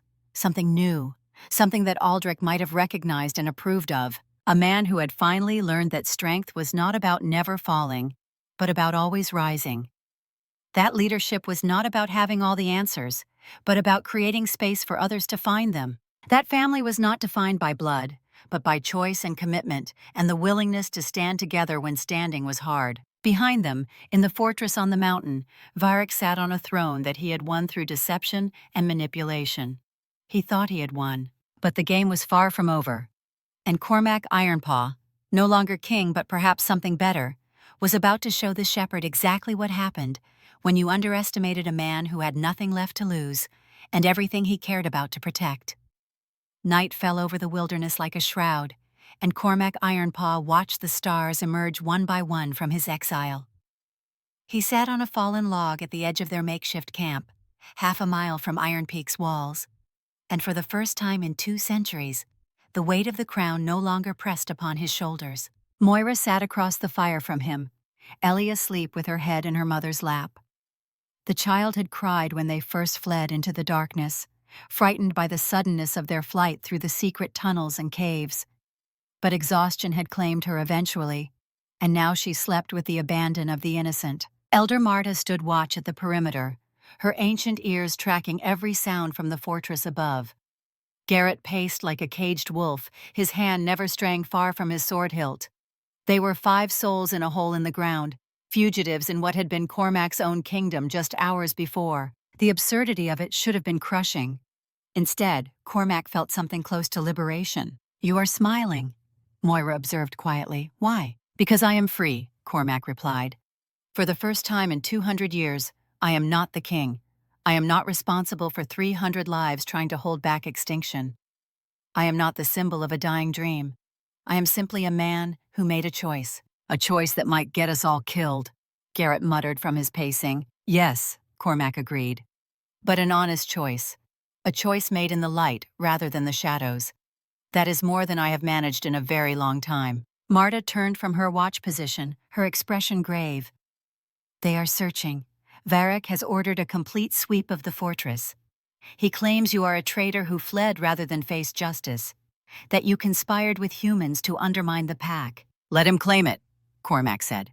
"Words are wind, actions are what matter, and Varric's actions will reveal him soon enough." "You have remarkable faith," Moira said, "for a man who just surrendered everything." "Not faith," Cormac corrected. "Strategy. Varric thinks he has won. He thinks removing me from power eliminates the threat. But I was never the threat. The truth is the threat, and the truth has a way of surviving even when those who speak it do not." The journey to the nearest human settlement took 3 days through frozen wilderness that would have killed unprepared travelers in hours. They moved only at night, hiding during the day in caves or dense forest thickets, always moving away from lycan territory. Cormac hunted for them, bringing down deer and rabbits with his bare hands, the old predator skills returning as if they had never left. Ellie endured the hardship with surprising resilience, rarely complaining, watching everything with those 2 large eyes that seemed to see more than a child should. She drew in her notebook when they rested, sketching the forest, the animals, the faces of her companions. Once Cormac caught sight of a new drawing. It showed him not as the sad king, but as something else. A massive wolf standing between a woman and child and a great darkness that threatened from the edges of the page. Below it, in careful letters, "The Guardian." "She sees you clearly," Moira said, noticing him looking. "Children often do. They have not yet learned to lie to themselves about what they perceive." "And what does she perceive?" Cormac asked. "Someone who has finally found his purpose," Moira replied. "Someone who is no longer running from his past, but running toward his future." The settlement they approached on the 3rd night was called Thornhaven, a logging community of perhaps 50 families nestled in a valley where 3 rivers met. Cormac had been here before, decades ago, during one of his patrols of the borderlands. The people had been suspicious then, armed and wary, ready to defend themselves against lycan raids that never came. Now, as they approached through the forest in the pre-dawn darkness, Cormac wondered what reception they would receive. A former lycan king, a widow whose husband had been murdered investigating lycan conspiracy, an elder, a warrior, and a child. Not exactly a combination designed to inspire trust. They waited at the tree line until dawn, watching the settlement wake to life. Smoke began to rise from chimneys. People emerged to tend livestock and draw water from the communal wells. Life continuing in its ancient rhythms, unaware that war was coming to their doorstep. Finally, Cormac stood. "I will go alone first. If they react badly, the rest of you can flee." "No," Moira said flatly. "We go together. My husband trusted these people. Some of them knew him. They will listen to me." "It is too dangerous," Cormac protested. "Everything is too dangerous," Moira countered. "That has not stopped us yet. and I will not hide while you face their fear alone." They walked into Thornhaven as the sun climbed over the eastern peaks, 5 figures emerging from the forest like ghosts materialized from legend. The first person to see them was a young man hauling timber to the sawmill. His eyes went wide with shock and recognition.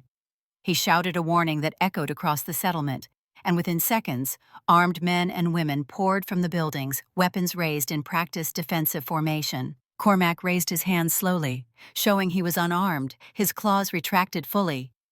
"We come in peace," he called out, his voice carrying clearly.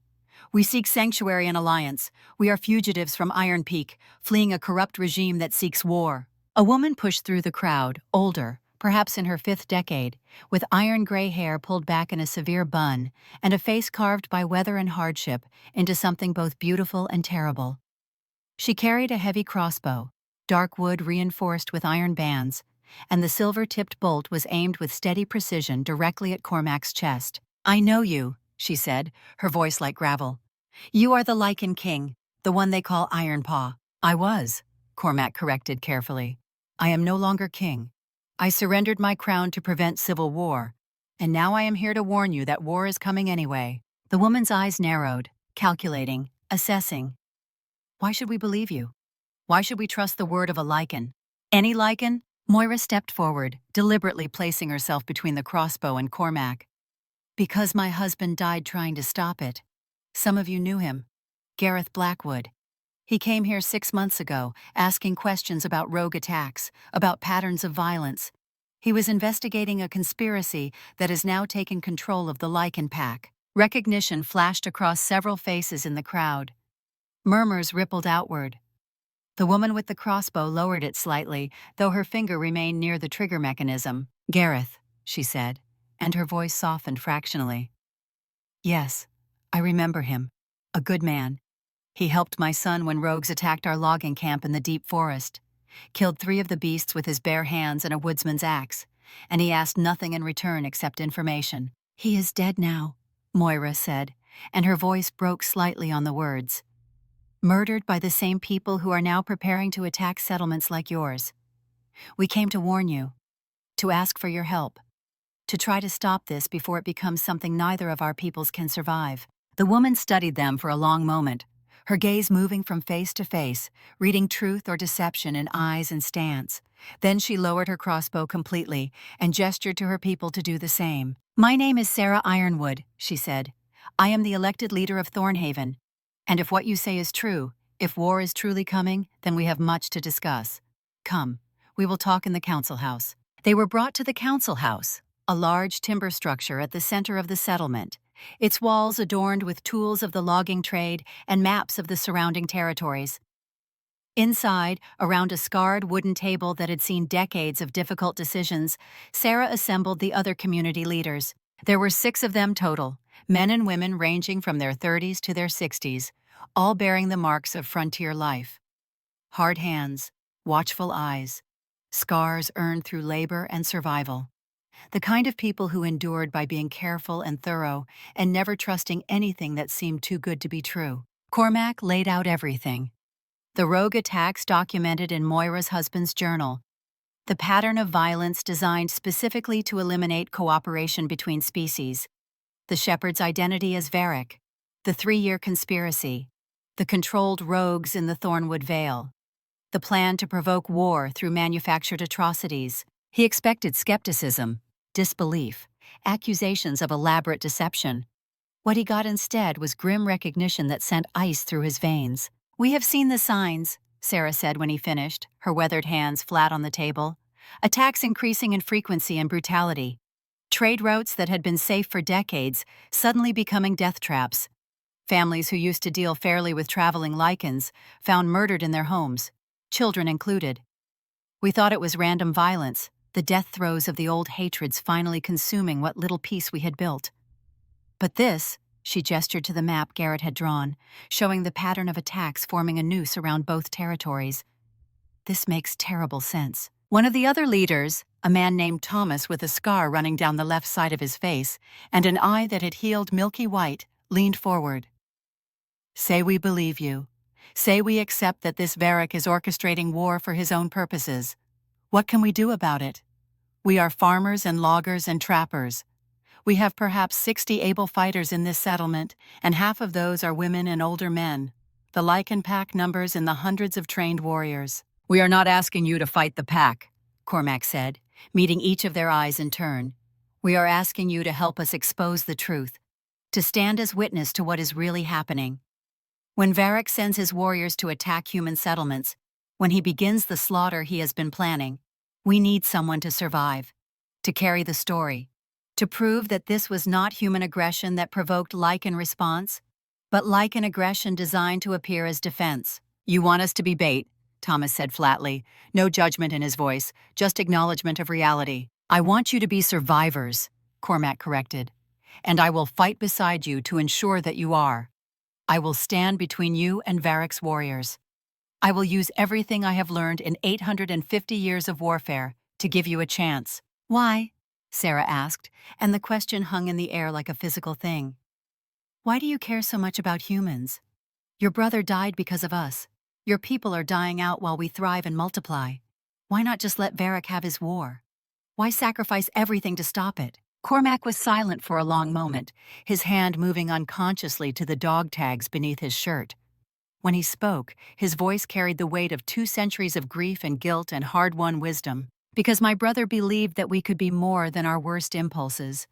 He believed that lycans and humans together could build something better than what either could build alone. He died for that belief, killed by human extremists who wanted war. And I spent 200 years thinking he was wrong, thinking that his death proved the impossibility of his dream. He looked at Moira, at Ellie sleeping in her mother's arms, at the faces around the table. But I was wrong. The dream is not impossible. It is simply hard. It requires courage and sacrifice and the willingness to trust when every instinct screams for suspicion. My brother had that courage. Moira's husband had that courage. And I will be damned to whatever hell awaits me if I let their deaths be meaningless. The council members looked at each other, and some silent conversation passed between them. The kind of wordless communication that comes from years of working together through hardship. Finally, Sarah nodded. We will help you. But understand this clearly. If Varric comes, if his warriors attack, we will defend ourselves. We will fight with everything we have. We will not die meekly to make a philosophical point. I would expect nothing less, Cormac said. And I would help you sharpen your blades and aim your crossbows, because you deserve to live, and I will stand with you when that moment comes. They spent the next 2 days fortifying Thornhaven with the grim efficiency of people who understood that preparation might mean the difference between survival and annihilation. Cormac and Garrett shared their tactical knowledge, centuries of military experience distilled into practical advice. Trenches were dug at the settlement's perimeter, angled to funnel attackers into killing zones. Barricades were erected from sharpened logs, their points fire-hardened. Sightlines were cleared, creating open ground where crossbows would have maximum advantage. Hidden pits were disguised with brush, their bottoms lined with stakes.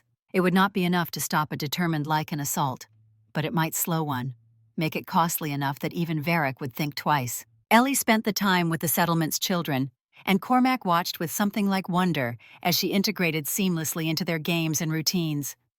This was what the future could look like, he thought. Lycan and human children playing together, sharing food, laughing at the same jokes, unaware that they were supposed to be enemies. This was what Aldrich had seen in his mind's eye when he walked to his death at the Grey March Fields. This was what Cormac had failed to protect for 200 years, but perhaps it was not too late. On the 3rd day, scouts brought word that a lycan force was approaching from the north. 50 warriors, moving in tight battle formation, their discipline evident even from a distance. Leading them was Elder Thorn, one of Varric's co-conspirators, his presence a deliberate insult and threat. They would reach Thornhaven by nightfall. The settlement erupted into controlled chaos. Families were evacuated to the caves in the nearby hills, taking with them what supplies they could carry on short notice. Only the fighters remained, 60 men and women who had chosen to stand rather than run, to defend their homes rather than abandon them. Cormac stood on the barricade as the sun began to set, watching the forest to the north, waiting for the enemy to emerge.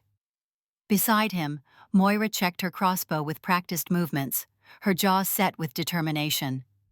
Garrett moved among the defenders, offering final words of encouragement and tactical advice. Elder Marta had insisted on staying as well, claiming that her healing skills would be needed when the fighting was done. "This is it," Moira said quietly, her voice steady despite the fear that Cormac could smell on her.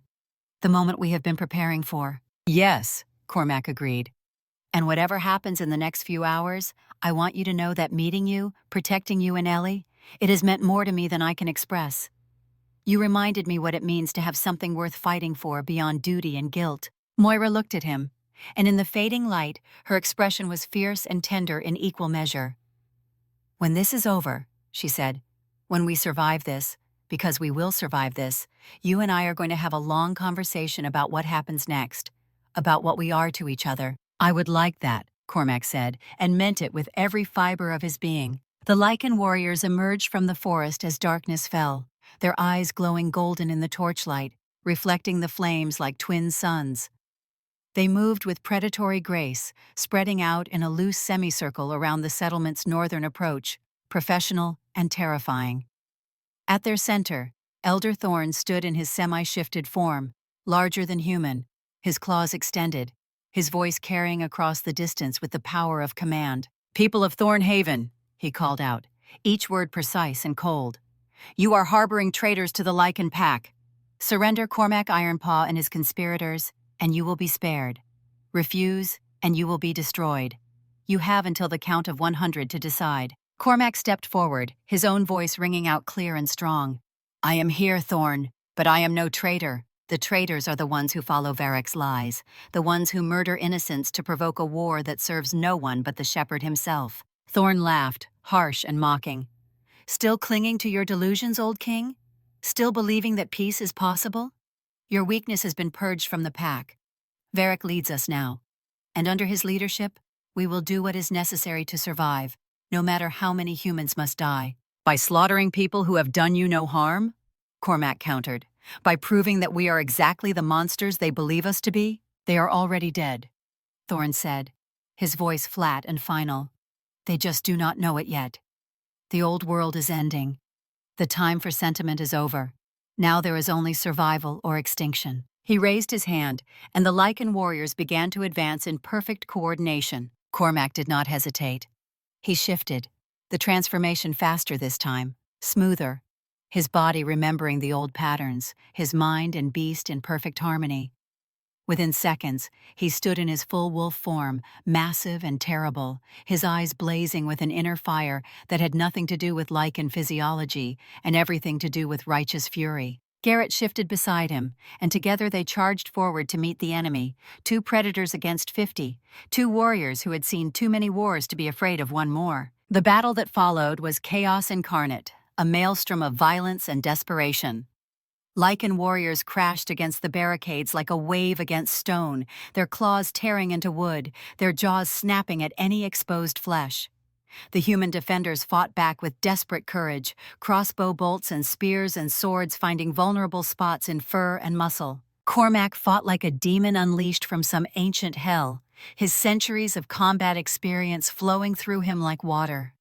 He was everywhere at once, his massive form appearing wherever the line threatened to break, his claws and fangs dealing death with mechanical precision. But he was not fighting to kill. He was fighting to wound, to disable, to remove threats without crossing the line into slaughter. Because even now, even in the heat of battle with blood on his tongue and fury in his heart, he held on to the belief that some of these warriors could be redeemed, that they were following orders they believed to be lawful, that they did not understand the corruption at the heart of their new leadership. Garrett had no such compunctions. The veteran warrior fought with cold precision, targeting enemy leaders, disrupting their formations, creating chaos among the attackers. He was a scalpel where Cormac was a hammer, and together they carved a space of relative safety around the barricade. Moira loosed bolts from her crossbow with careful deliberation, each shot finding its mark with the accuracy of long practice. She had positioned herself on a rooftop with clear sight lines, and her effectiveness was devastating. Lycan warriors fell with silver-tipped bolts through their shoulders or legs, wounds that would not kill but would remove them from the fight and serve as permanent reminders of this day. The battle raged for what felt like hours, but was probably less than one, time compressing and expanding in the strange way of combat. And then, abruptly, it was over. Thorn called a retreat, his forces withdrawing into the forest in good order, carrying their wounded with them, leaving behind only the dead. Cormac stood among the wreckage of the barricades, his flanks heaving, his body covered in blood, both his own and others. Around him, the human defenders assessed their casualties with grim faces. 3 dead, 7 wounded seriously. It could have been much worse. Should have been much worse. Why did they withdraw? Sarah asked, limping over with a makeshift bandage around her thigh, blood seeping through the cloth. They had the numbers. They had the strength. They could have broken through eventually. Because Thorn got what he came for, Cormac said grimly, shifting back to human form despite the protest of his exhausted muscles. He proved that humans and lycans cannot coexist peacefully. He provoked a battle that will justify whatever escalation Varric wants to pursue. And he has casualties to show the pack. Proof that humans are dangerous, that the old ways of peace were foolish. So we lost, Moira said, descending from her perch, her crossbow still in her hands. No, Cormac replied, meeting her eyes. We survived, and survival is a victory in itself. But more importantly, we have witnesses now. People who saw lycans attack without provocation. People who can testify to what really happened here. Testify to who? Sarah asked bitterly, her exhaustion making her voice sharp. Who will listen? Who cares about the truth when war is so much easier? To the other settlements, Cormac said, his voice hardening with determination. To the humans who still believe that not all lycans are monsters. To the lycans who still believe that honor means something. We make this story travel faster than Varric's lies. We turn it into a weapon of truth.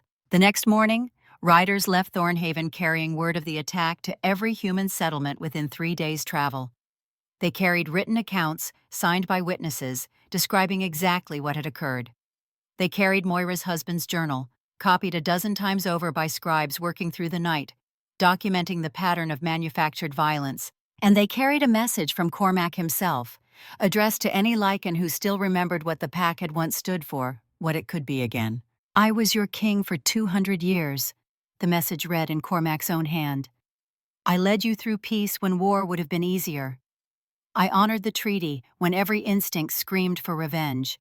And I surrendered my crown when I realized that holding it was doing more harm than good.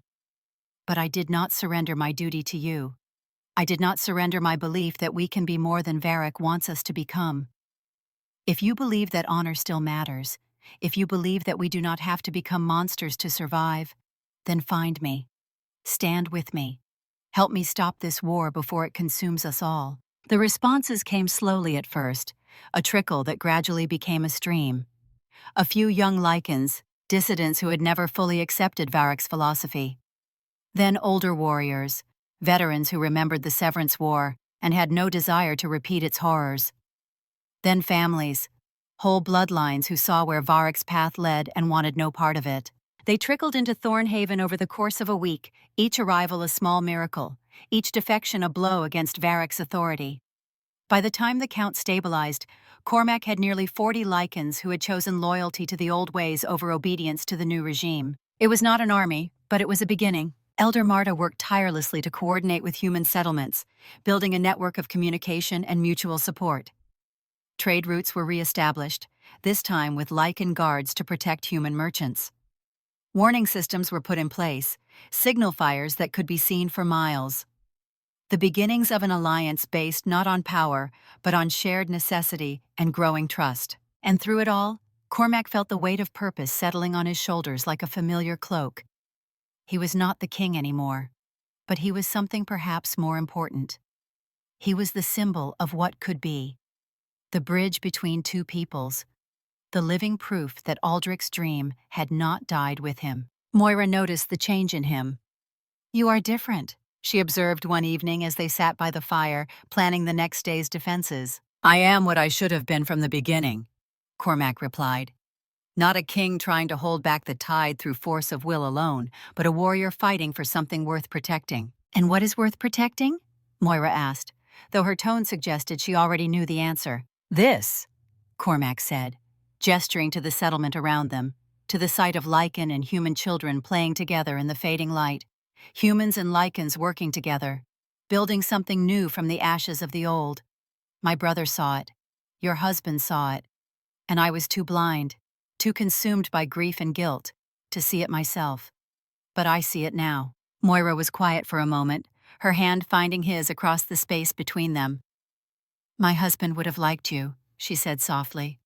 Not the king you were, but the man you are becoming. I would have liked to meet him, Cormac said, to thank him for having the courage I lacked. You have courage now, Moira said. That is what matters.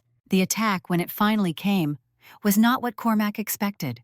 He had anticipated another direct assault, a larger force, perhaps even Varric himself leading the charge. What he got instead was a message, delivered by a young lycan who approached under a white flag of truce, his hands raised and empty. Varric challenges you, the messenger said, his voice shaking slightly as he handed over the sealed parchment. Final combat, at the Grey March Fields, where your brother died. Tomorrow at dawn. Come alone, or he will raze every human settlement from here to the coast. He has 500 warriors ready to march. Only your surrender can stop them. Cormac read the message, feeling the trap close around him like iron jaws. If he went, he would almost certainly die. Varric was younger by a century, faster, and had spent the last 2 centuries training while Cormac ruled. But if Cormac refused, if he hid behind the humans he claimed to protect, then he proved Varric's point about his weakness. It is a trap, Garrett said flatly when Cormac shared the message. He wants you dead so that the resistance collapses without its symbol. Of course it is a trap, Cormac agreed. But what choice do I have? If I refuse, 500 innocent people die to prove my cowardice. You could run, Moira said, though her voice lacked conviction. We could all run, find somewhere beyond Varric's reach. And leave how many to die? Cormac asked. No. Varric is right about one thing. This has to end. One way or another, it ends tomorrow. Then we go with you, Garrett said, his hand on his sword. All of us. We fight together. No, Cormac replied firmly. You stay here. You protect Thornhaven. You continue the work. Because win or lose, that work must go on. The Alliance must survive even if I do not. You are not going to die tomorrow, Moira said fiercely, her eyes bright with unshed tears. I will not allow it. We have not come this far, sacrificed this much, for you to throw your life away on some misguided sense of honor. I am not throwing it away, Cormac said gently, taking her hands in his. I am spending it. On the possibility that seeing me fight Varric, seeing the truth of what he has become, will finally break his hold on the pack. That is worth dying for. Moira's eyes filled with tears that finally spilled over. You infuriating, noble, self-sacrificing fool, she said. Do you really not see it? That we need you, that I need you, that you have become more than a symbol or a bridge or whatever other grand thing you think you represent. You have become family, and families do not let each other walk into certain death without a fight. The words hit Cormac with the force of a physical blow, and he pulled her into an embrace. Then I will do everything in my power to come back, he promised against her hair. But I will go to that field tomorrow, and I will face Varric. And whatever happens, you will continue. You will raise Ellie. You will build the future. You will prove that my brother's dream was not impossible. Cormac left for the Grey March Fields in the hour before dawn, traveling alone as Varric had demanded. The journey took him through familiar territory, past landmarks he had not visited in decades. The forest had changed little in 2 centuries, but he had changed profoundly, and the landscape felt both familiar and alien, like returning to a childhood home after a lifetime away. The Grey March Fields appeared as the sun crested the eastern peaks, painting the snow-covered expanse in shades of gold and crimson that reminded him too much of blood and fire.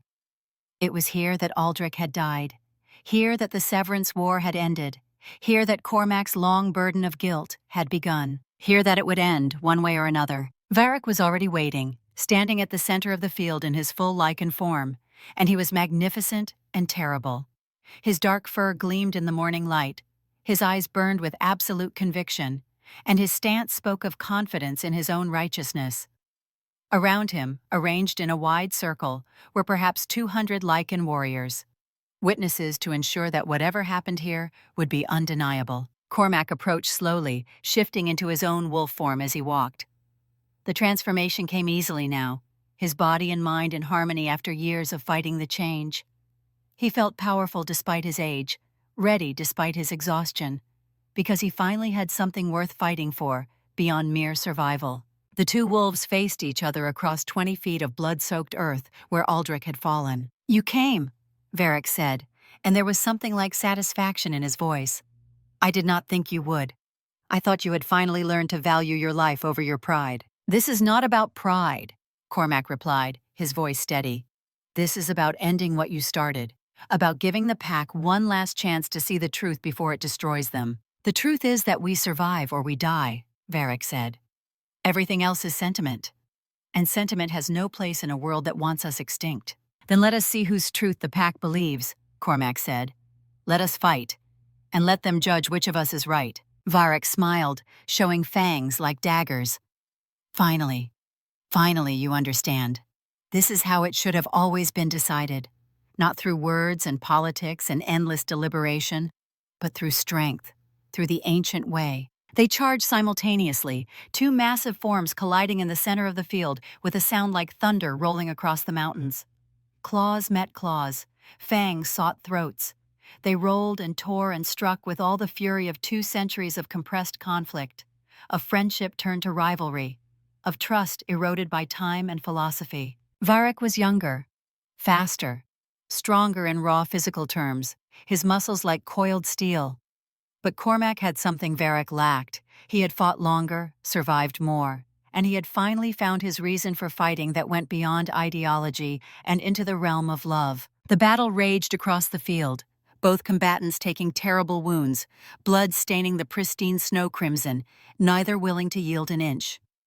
The watching warriors stood in shocked silence as their former king and current alpha tried to kill each other with single-minded determination. And then, as Cormac felt his strength beginning to fail, as his old muscles screamed in protest and Varric's jaws closed around his throat in what should have been the killing blow, something extraordinary happened. The Lycan warriors broke their circle, not to attack Cormac, but to stop Varric. They had seen enough, seen Varric's savagery laid bare, seen his willingness to kill not for the pack's good, but for his own vindication and pride, seen the truth that Cormac had been trying to show them all along. "Enough!"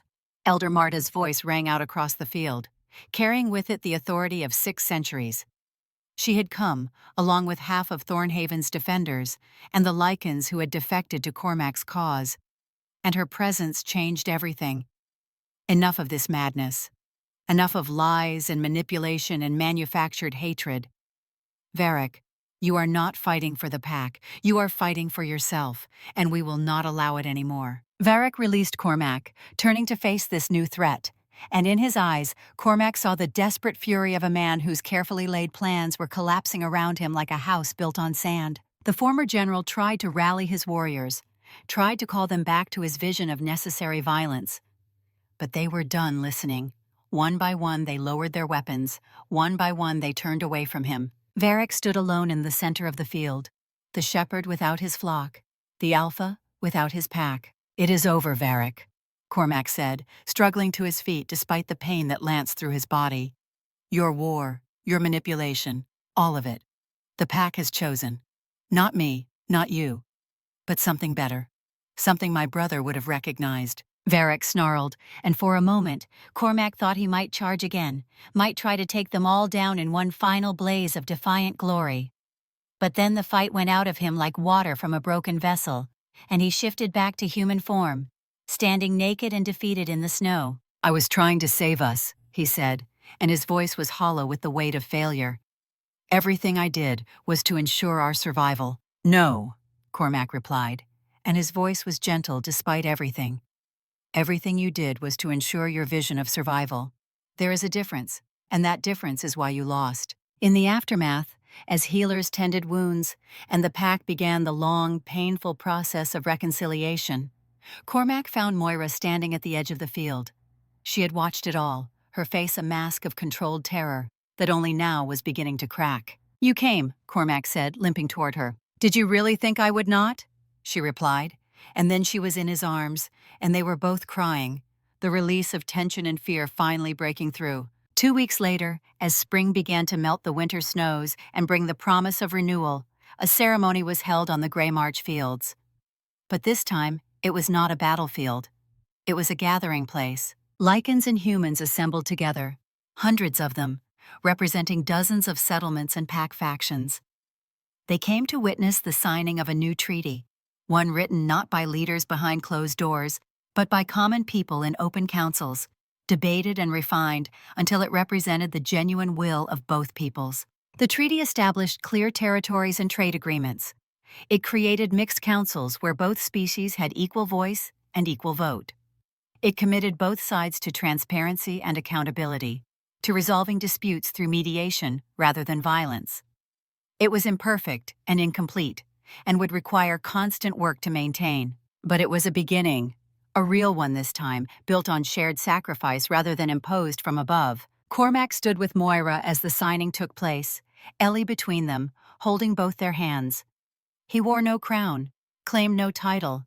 He was simply Cormac now, a warrior and a guardian, a bridge between worlds, a man who had finally learned what Aldrich had known all along. "Aldrich would have been proud," Elder Marta said, appearing at his shoulder. "I hope so," Cormac replied. "I spent 200 years failing him. Perhaps now I can finally honor his memory properly." "You never failed him," Marta said gently, her ancient eyes warm. "You simply took a different path to the same destination.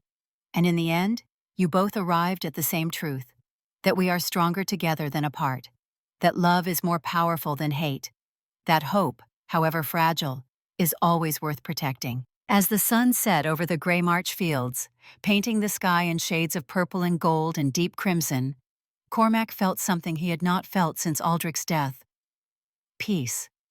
Not the cold absence of war, but the warm presence of possibility, of hope made real through courage and sacrifice. The sad king was truly gone now, dead and buried on a battlefield transformed into hallowed ground. And in his place stood something better. A man who had learned that strength was not about never falling, but about always rising. That leadership was not about having all the answers, but about creating space for others to find them. That family was not defined by blood, but by choice and commitment and the willingness to stand together even when standing was hard. Moira squeezed his hand, and he squeezed back. And when Ellie looked up at them both and smiled, Cormac saw the future. Bright and uncertain and full of promise, worth every moment of pain it had taken to reach this place. The BLOODRIGHT had been paid in full, the covenant forged in fire and blood and hope, and the long work of building a better world had finally, truly begun.